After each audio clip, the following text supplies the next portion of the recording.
Conférence au Casal de Catalunya par Albert Camus le 19 juillet 1951. Contexte. Le 19 juillet 1951, le Casal de Catalunya célèbre dans les locaux de la Ligue de l'enseignement, rue Récamier à Paris, le 15e anniversaire de la Révolution sociale et libertaire du 19 juillet 1936 en Espagne. Invité à s'exprimer aux côtés d'Octavio Paz, Jean-Paul Sartre ou encore Jean Cassou, Albert Camus prononce cette allocution dont le texte paraît le 4 août 1951 dans l'hebdomadaire de la CNT espagnole Solidaridad Obrera. Il sera de nouveau publié 3 ans plus tard dans la 5e livraison de la revue Témoin du printemps 1954, augmentée de l'allocution prononcée par Albert Camus à la Mutualité Paris le 30 juin 1953 suite aux révoltes ouvrières de Berlin-Est. Les 2 textes réunis paraissent sous le même titre « Calendrier de la liberté ». Le 19 juillet 1936 a commencé en Espagne la Deuxième Guerre mondiale. Nous commémorons aujourd'hui cet événement. Cette guerre est terminée partout aujourd'hui, sauf précisément en Espagne. Le prétexte pour ne pas la terminer est l'obligation de se préparer à la Troisième Guerre mondiale. Ceci résume la tragédie de l'Espagne républicaine qui s'est vue imposer la guerre civile et étrangère par des chefs militaires rebelles et qui se voit aujourd'hui imposer les mêmes chefs au nom de la guerre étrangère. Pendant 15 années, l'une des causes les plus justes qu'on puisse rencontrer dans une vie d'homme s'est trouvée constamment déformée et, à l'occasion, trahie pour les intérêts plus vastes d'un monde livré aux luttes de la puissance. La cause de la République s'est trouvée et se trouve toujours identifiée à celle de la paix, et c'est là sans doute sa justification. Par malheur, le monde n'a pas cessé d'être en guerre depuis le 19 juillet 1936 et la République espagnole, en conséquence, n'a pas cessé d'être trahie ou cyniquement utilisée. C'est pourquoi il est peut-être vain de s'adresser, comme nous l'avons fait si souvent, à l'esprit de justice et de liberté, à la conscience des gouvernements. Un gouvernement, par définition, n'a pas de conscience. Il a parfois une politique et c'est tout. Et peut-être la plus sûre manière de plaider pour la République espagnole n'est-elle plus de dire qu'il est indigne pour une démocratie de tuer une seconde fois ceux qui se sont battus et qui sont morts pour notre liberté à tous. Ce langage est celui de la vérité, il retentit donc dans le désert.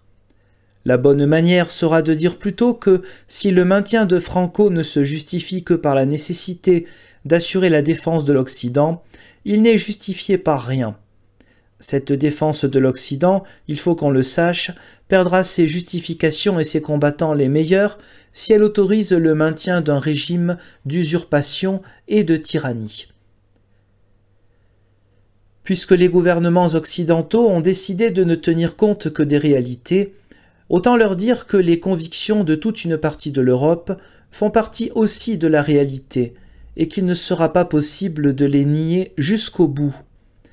Les gouvernements du XXe siècle ont une tendance regrettable à croire que l'opinion et les consciences peuvent se gouverner comme les forces du monde physique. Et il est vrai que, par les techniques de la propagande ou de la terreur, ils sont arrivés à donner aux opinions et aux consciences une consternante élasticité. Il y a cependant une limite à toute chose, et particulièrement à la souplesse de l'opinion. On a pu mystifier la conscience révolutionnaire jusqu'à lui faire exalter les misérables exploits de la tyrannie. L'excès même de cette tyrannie rend cependant cette mystification évidente, et voici qu'au milieu du siècle, la conscience révolutionnaire de nouveau s'éveille et se retourne vers ses origines. D'un autre côté, on a pu mystifier l'idéal de liberté pour lequel des peuples et des individus ont su se battre alors même que leur gouvernement capitulait. On a pu faire patienter ces peuples, leur faire admettre des compromis de plus en plus graves. Mais une limite est désormais atteinte qu'il faut annoncer clairement, et passé laquelle il ne sera plus possible d'utiliser les consciences libres. Il faudra, au contraire, les combattre elles aussi. Cette limite pour nous autres Européens, qui avons pris conscience de notre destin et de nos vérités le 19 juillet 1936, c'est l'Espagne et ses libertés. La pire faute que puissent commettre les gouvernements occidentaux serait d'ignorer la réalité de cette limite. Notre pire lâcheté serait de la leur laisser ignorer. J'ai lu dans les très curieux articles qu'un journal qui nous a habitués à plus de neutralité consacre à ce qu'il appelle le problème espagnol, que les chefs républicains espagnols ne croient plus guère à la République. Si cela était vrai, cela justifierait les pires entreprises contre cette République. Mais l'auteur de ces articles, M. Créache, parlant de ces chefs républicains, ajoute « ceux du moins qui vivent en Espagne ». Par malheur pour M. Créache, par bonheur pour la liberté de l'Europe, les chefs républicains ne vivent pas en Espagne. Ou s'ils y vivent, M. Créache ne peut les rencontrer dans les ministères et les salons de Madrid.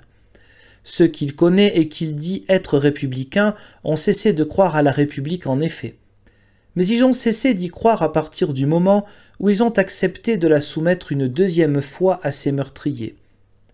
Les vrais, les seuls chefs républicains qui vivent en Espagne ont une opinion si catégorique que je crains qu'elle ne puisse plaire à M. Créache, ni à ceux qui, pour servir Franco, ne cessent de se réclamer du danger de guerre et des nécessités de la défense occidentale. C'est l'opinion de ces combattants clandestins qu'il faut faire connaître parce que, seule, elle peut indiquer la limite sur laquelle nous nous tenons tous et que, en ce qui nous concerne, nous ne laisserons pas franchir.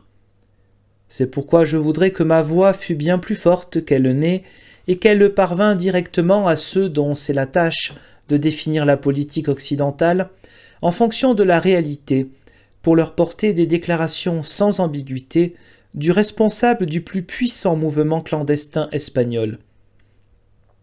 Ces déclarations dont je certifie l'origine et l'authenticité sont courtes, les voici. Par les coutumes, la culture, la civilisation, nous appartenons au monde occidental et nous sommes contre le monde oriental. Mais Franco restant au pouvoir, nous ferons ce qu'il faut pour empêcher qu'aucun homme jamais ne prenne chez nous les armes pour l'Occident. Nous sommes organisés pour cela.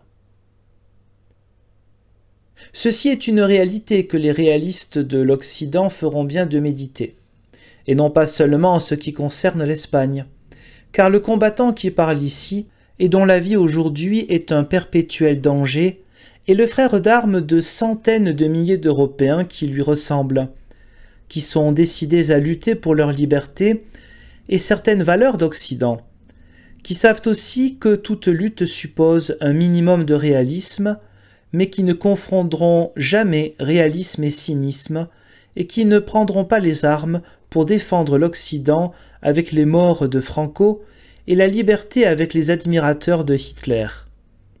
Il y a là en effet une limite qui ne sera pas dépassée. Pendant près de 10 ans, nous avons mangé le pain de la honte et de la défaite. Au jour de la délivrance, au sommet de la plus grande espérance, nous avons appris de surcroît que la victoire aussi était trahie et qu'il nous fallait renoncer à quelques-unes de nos illusions. À quelques-unes, sans doute. Après tout, nous ne sommes pas des enfants. Mais non point à toutes, mais non point à notre fidélité la plus essentielle. Sur cette limite clairement tracée se tient en tout cas l'Espagne qui, une fois de plus, nous aide à voir clair. Nul combat ne sera juste s'il se fait en réalité contre le peuple espagnol. Et s'il se fait contre lui, il se fera contre nous. Nulle Europe, nulle culture ne sera libre si elle se bâtit sur la servitude du peuple espagnol. et si elle se bâtit sur cette servitude, elle se fera contre nous.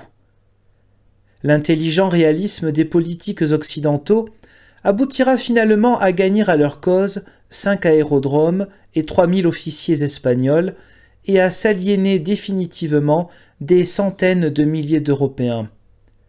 Après quoi, ces génies politiques se congratuleront au milieu des ruines. À moins que les réalistes entendent réellement le langage du réalisme et comprennent enfin que le meilleur allié du Kremlin n'est pas aujourd'hui le communisme espagnol, mais le général Franco lui-même et ses soutiens occidentaux. Ces avertissements peut-être seront inutiles, mais pour le moment et malgré tout, il reste une petite place pour l'espérance. Que ces avertissements soient faits, qu'un combattant espagnol ait pu tenir le langage que j'ai dit, et cela prouve au moins que nulle défaite ne sera définitive, tant que le peuple espagnol, comme il vient de le prouver, garde sa force de combat. Paradoxalement, c'est ce peuple affamé, asservi, exilé de la communauté des nations, qui est aujourd'hui le gardien et le témoin de notre espérance. Lui, du moins, bien différent en cela des chefs de M. Créache, est vivant, souffre et lutte. Il est à ce point qu'il embarrasse les théoriciens du réalisme qui affirmaient que ce peuple songeait d'abord à sa tranquillité. Il y songeait si peu qu'il a fallu que ces théoriciens jettent du lest. Les journaux s'expriment laborieusement aujourd'hui, ceux qui prétendent être l'élite européenne se sont évertués à expliquer le phénomène des grèves espagnoles d'une manière qui laissait intactes les vraies forces du régime franquiste. Leur dernière trouvaille est que ces grèves ont été favorisées par la bourgeoisie et l'armée. Mais ces grèves ont été faites d'abord par ceux qui travaillaient et souffraient, voilà la vérité. Et si, comme il est possible, des patrons et des évêques espagnols y ont vu une occasion d'exprimer, sans payer de leur personne, leur opposition, alors ils ne sont que plus méprisables d'avoir compté sur la peine et le sang du peuple espagnol pour dire ce qu'ils étaient incapables de crier eux-mêmes. Ces mouvements ont été spontanés et cet élan garantit la réalité des déclarations de notre camarade et fonde le seul espoir que nous puissions nourrir. Gardons-nous de croire que la cause républicaine vacille. Gardons-nous de croire que l'Europe agonise. Ce qui agonise, de l'Est à l'Ouest, ce sont ces idéologies. Et l'Europe peut-être, dont l'Espagne est solidaire, n'est si misérable que parce qu'elle s'est détournée tout entière, et jusque dans sa pensée révolutionnaire, d'une source de vie généreuse, d'une pensée où la justice et la liberté se rencontraient dans une unité charnelle, également éloignée des philosophies bourgeoises et du socialisme césarien. Les peuples d'Espagne, d'Italie et de France gardent le secret de cette pensée, et le garderont encore pour qu'il serve au moment de la Renaissance. Alors, le 19 juillet 1936 sera aussi l'une des dates de la deuxième révolution du siècle, celle qui prend sa source dans la Commune de Paris, qui chemine toujours sous les apparences de la défaite, mais qui n'a pas encore fini de secouer le monde et qui, pour finir, portera l'homme plus loin que n'a pu le faire la Révolution de 17. Nourrie par l'Espagne et, en général, par le génie libertaire, elle nous rendra un jour une Espagne et une Europe, et avec elle de nouvelles tâches et des combats enfin à ciel ouvert. Ceci du moins fait notre espoir et nos raisons de lutter. Camarades espagnols, en disant cela, je n'oublie pas, croyez-le bien, que si 15 années sont peu de choses au regard de l'histoire, les 15 années que nous venons de passer ont pesé d'un terrible poids sur beaucoup d'entre vous dans le silence de l'exil. Il y a quelque chose dont je ne sais plus parler pour l'avoir trop dit, et c'est le désir passionné qui est le mien de vous voir retrouver la seule terre qui soit à votre mesure. Ce soir encore, je sens l'amertume qu'il peut y avoir à ne vous parler que de luttes et de combats renouvelés au lieu du juste bonheur auquel vous avez droit. Mais tout ce que nous pouvons faire pour justifier tant de souffrances et de morts, c'est de porter en nous leurs espoirs, de ne pas faire que ces souffrances aient été vaines et que ces morts soient solitaires. Ces 15 années implacables qui ont usé tant d'hommes à la tâche en ont forgé quelques autres dont c'est le destin que de justifier les premiers. Si lourd que cela soit, c'est ainsi que les peuples et les civilisations s'élèvent. Et après tout, c'est de vous, c'est de l'Espagne en partie, que quelques-uns d'entre nous ont appris à se tenir debout et à accepter sans défaillance le dur devoir de la liberté. Pour l'Europe et pour nous, souvent sans le savoir, vous avez été et vous êtes des maîtres de liberté. Ce dur devoir qui n'en finit plus, c'est à notre tour maintenant de le partager avec vous, sans défaillance et sans compromission. Là est votre justification. J'ai rencontré dans l'histoire depuis que j'ai l'âge d'homme beaucoup de vainqueurs dont j'ai trouvé la face hideuse, parce que j'y lisais la haine et la solitude. C'est qu'ils n'étaient rien quand ils n'étaient pas vainqueurs. Pour être seulement, il leur fallait tuer et asservir. Mais il est une autre race d'hommes qui nous aide à respirer, qui n'a jamais trouvé d'existence et de liberté que dans la liberté et le bonheur de tous, et qui puise par conséquent, jusque dans les défaites, des raisons de vivre et d'aimer. Ceux-là, même vaincus, ne seront jamais solitaires.